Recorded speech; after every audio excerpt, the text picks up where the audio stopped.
பிரமிக்க வைத்த ஐஜேகே மாநில மாநாடு அலைக்கடலென திரண்ட ஐஜேகே சகோதர சகோதரிகள் உங்கள் அனைவருக்கும் டாக்டர் பாரிவேந்தர் டாக்டர் ரவி பச்சமுத்துவின் நெஞ்சார்ந்த நன்றி.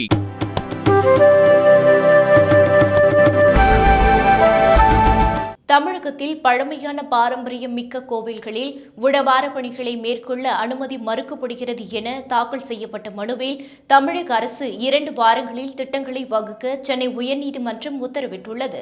தமிழகத்தில் பழமையான பாரம்பரியம் மிக்க கோவில்களில் தூய்மை பணிகள் மற்றும் பொதுமக்கள் பங்கெடுக்கும் வகையில் உழவார பணிகளை மேற்கொள்ள அனுமதி மறுக்கப்படுகிறது என கூறி சென்னையை சேர்ந்த வழக்கறிஞர் கே. கார்த்திகேயன் என்பவர் சென்னை உயர்நீதிமன்றத்தில் நீதிமன்ற அவமதிப்பு வழக்கு தாக்கல் செய்தார்.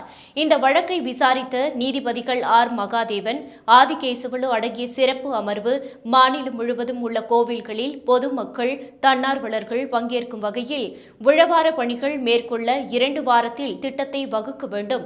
மாநிலத்தில் உள்ள 189 தேவார வைப்பு தலங்கள், 267 நாயன்மார்கள் பாடல் பெற்ற தலங்கள், 84 ஆழ்வார்கள் பாடல் பெற்ற திவ்ய தேசங்களை ஆய்வு செய்ய மாவட்ட ஆட்சியர், ஆர்டிஓ, பிடிஓ இவர்களில் ஒருவர் தலைமையில் குழு அமைக்க வேண்டும். மாவட்ட நீதிபதி அல்லது மாவட்ட கூடுதல் நீதிபதியுடன் இணைந்து ஆய்வு நடத்த வேண்டும்.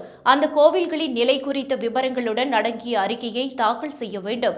2 வாரத்துக்குள் இந்து அறநிலையத்துறை அந்த அறிக்கையை நடைமுறைப்படுத்த வேண்டும் என உத்தரவிட்டிருந்தது.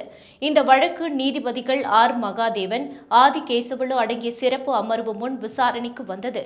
அப்போது அறநிலையத்துறை சார்பில் சிறப்பு பிளீடர் ஆஜராகி நீதிமன்ற உத்தரவுப்படி அறநிலையத்துறை மேற்பார்வையில் உள்ள பாடல் பெற்ற ஸ்தலங்கள், திவ்ய தேசங்கள், பழமையான சைவ கோவில்களில் மேற்கொள்ளப்படும் உழவார பணிகளை கண்காணிக்க மாவட்ட வாரியாக உயர்மட்ட அலுவலர்களை கொண்ட நிலையான ஆலோசனை குழு முதற்கட்டமாக அமைக்கப்பட்டுள்ளது. இக்குழுவில் அறநிலையத்துறை இணை ஆணையர் அல்லது உதவி ஆணையர் தலைவராகவும், திருக்கோவில்களின் வட்டாட்சியர், தொல்லியல் துறை வல்லுநர், உதவி ஸ்பதி, அறநிலையத்துறை உதவி கோட்ட பொறியாளர் ஆகியோர் உறுப்பினர்களாகவும் இடம்பெறுவர். இக்குழு ஆய்வு செய்து அறிக்கை அளிக்க அவகாசம் வழங்க வேண்டும் என்றார். இதை ஏற்ற நீதிபதிகள், கோவில்களில் மேற்கொள்ளும் உழவார பணிகளை கண்காணிக்க மாவட்ட வாரியாக அமைக்கப்பட்ட நிலையான ஆலோசனை குழு அங்குள்ள கோவில்களின் நிலையை ஆய்வு செய்து 3 வாரங்களுக்குள் அறிக்கையை தாக்கல் செய்ய வேண்டும் என உத்தரவிட்டு விசாரணையை ஒத்திவைத்தனர்.